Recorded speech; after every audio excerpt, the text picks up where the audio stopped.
భూమి తిరుగుతున్నది, నువ్వు బ్రతకాలని, ఇలలో నిలవాలని. ఆ చెట్టు ఎదుగుతున్నది, నీడనివ్వాలని, తోడుగుండాలని. కలిగి ఉన్నదేది క్రీస్తు లేకుండా కలుగలేదు. 7 రంగులెందుకున్నవి, నువ్వు చూడాలని, పరవశించాలని.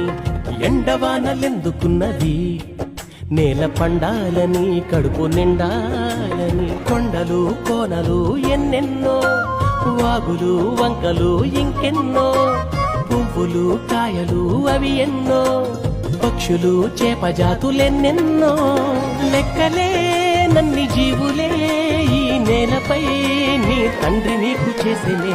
అలా కడలిలో అలా ఎగసి పడుతూ పరుగులిడుతూ తీరాన్ని చేరాక ఆగేది ఎందుకలా?